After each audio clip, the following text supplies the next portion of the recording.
Assalamualaikum warahmatullahi wabarakatuh. Dawuh Sang Kiai. Taubat adalah makom pertama yang harus dilalui seorang hamba untuk mendekatkan diri kepada Allah. Seorang hamba tidak akan bisa beribadah dengan sungguh-sungguh dan diterima Allah apabila jiwanya belum ditempa dalam makom taubat. Sholat, puasa, zikir, dan seluruh ibadah yang ditetapkan Allah atasnya tidak akan berfungsi dengan baik apabila tidak melalui pintu taubat. Yang dimaksud taubat adalah ruju'u ilallah, kembali kepada Allah. Seluruh manusia memiliki potensi untuk berbuat kesalahan, sebagaimana disebutkan dalam suatu hadis, kullu bani adam khata'un wa khairu khata'in an-tawwabun. Setiap anak Adam adalah berdosa. Setiap anak Adam berdosa, dan sebaik-baik orang yang berdosa adalah mereka yang kembali kepada Allah Subhanahu wa taala atau bertaubat.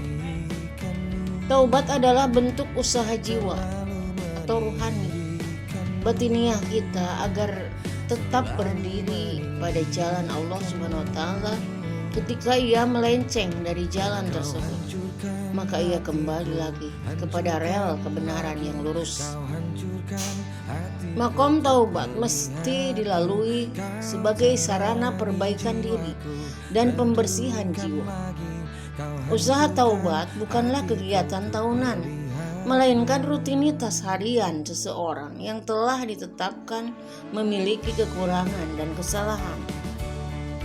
Esensi taubat pertama adalah al-i'tiraf, yakni pengakuan jujur dan tulus di hadapan Allah Subhanahu wa taala atas segala kezaliman, kemaksiatan, kesalahan yang telah dilakukannya. Dengan pengakuan objektif tersebut, ada harapan akan bimbingan dan pemeliharaan Allah. Saat seseorang duduk merenungi kekurangan diri dan melakukan taubat, adalah saat yang sangat mahal dan berharga dalam kehidupannya. Waktu di mana seseorang merasa hina, berlumur dosa, mengakui kesalahan di hadapan Allah merupakan momentum yang tinggi nilainya di hadapan Allah Subhanahu wa taala. Karena jiwa yang diselimuti kondisi tersebut akan senantiasa dalam bimbingan rahmat Allah.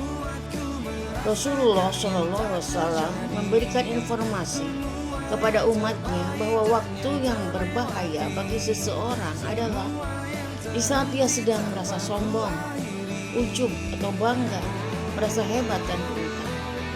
Jiwanya tidak merasa butuh akan ampunan Allah. Kondisi tersebut menyebabkan bimbingan dan rahmat Allah terputus kepadanya. Dengan lakukan taubat dengan diiringi esensi akhirafnya, ia akan menaiki makom selanjutnya berupa seluruh rangkaian ibadah. Seluruh rangkaian ibadah hakikatnya jalan menuju Allah dan ridhonya. Sholat, puasa, membaca Quran, berzikir, berbuat kebaikan adalah jalan-jalan menuju Allah. Begitu banyak jalan menuju kepadanya, tapi pintu gerbangnya adalah satu, yakni taubat kepada Allah. Allah Subhanahu wa taala berfirman, "Qad aflaha man tazakka wa dzakara isma rabbih fashalla." Sungguh beruntung orang yang membersihkan diri dan menyebut nama Tuhannya, lalu ia melaksanakan sholat. Akan berbahagia orang yang selalu membersihkan dirinya lewat taubat. Sholat, puasa, zikir, dan seluruh rangkaian ibadah yang dilakukannya akan menjadi efektif karena terlebih dahulu memasuki maqam taubat kepada Allah Subhanahu wa taala. Sholat akan bermakna atau berfungsi dan menjadi media untuk mendekatkan diri kepada Allah. Dan dirikanlah sholat untuk mengingatku. Wa aqimis shalah lidzikri. Salatnya akan menyambung kepada Allah sejak takbir hingga salam. Efek positif sesudahnya pun masih mewarnai sepak terjang dalam kehidupannya. Karena sholatnya didahului oleh maqam taubat. Sholatnya akan mampu memproteksi diri dari perbuatan fahsya dan munkar. Sholat tidak akan bermakna apabila jiwa kita merasa hebat, tidak butuh akan ampunan Allah, merasa suci atau bersih di hadapannya. Maqam taubat menjadi penting sebagai pintu gerbang jalan-jalan menuju kepada Allah. Karena seluruh rangkaian ibadah tidak akan berfungsi dengan baik apabila tidak melewatinya. Dari sekian jalan menuju kepada Allah, terdapat satu jalan yang paling cepat untuk sampai kepadanya, yakni zikir. Dengan zikir akan menggerakkan hati tersambung kepada Allah. Zikir dilakukan dalam berbagai keadaan, baik berdiri, duduk, maupun berbaring. Kondisi demikian menunjukkan cara berzikir yang dapat dilakukan secara zahar, suara keras, khafi, suara perlahan, dan sir dalam hati. Dalam sebuah hadis disebutkan yang artinya Rasulullah SAW hatinya selalu tersambung kepada Allah di setiap waktu, kapanpun dan dimanapun. Inilah puncak kualitas ruhaniah seorang hamba di hadapan Allah. Hatinya rindu dan cinta kepada Allah Subhanahu wa Ta'ala. Zikir demikian merupakan jalan yang terdekat menuju ridho Allah. Seluruh panca inderanya berada dalam bimbingan Allah. Akan muncullah sifat-sifat positif dalam setiap tindakannya. Inilah fungsi diturunkannya agama kepada manusia.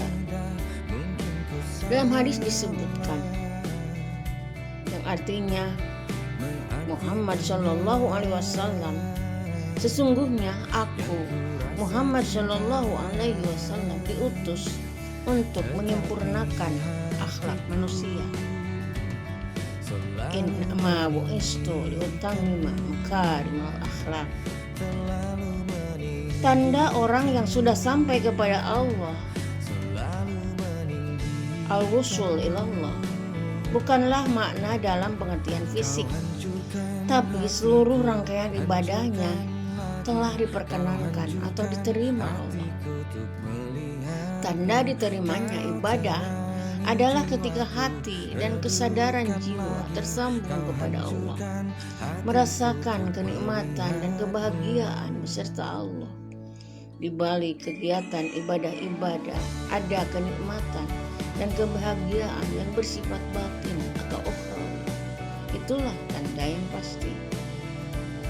Semoga melalui taubat setiap saat atau setiap hari, Allah Subhanahu wa Ta'ala akan menerima seluruh ibadah kita. Dengan taubat yang sungguh-sungguh, Allah akan memberikan jaminan 3 perkara. Pertama, Allah jadikan bingung dan gelisahnya menjadi ketenangan dan kedamaian. Sebab bingung dan gundah gulana merupakan efek dosa. Kedua, Allah jadikan jalan keluar atas segala problem-problem yang menghimpitnya. Ketiga, Allah berikan rezeki yang tidak disangka-sangka atau di luar jangkauan perhitungan, yakni rezeki yang ada dalam perhitungan Allah, lengkap, lahir batin, dan tidak bisa dihitung oleh manusia. Demikianlah karunia Allah Subhanahu wa Ta'ala bagi orang yang mau mengistiqomahkan bertaubat kepada Allah Subhanahu wa Ta'ala. La haula wa la quwwata illa billah. Wassalamualaikum warahmatullahi wabarakatuh.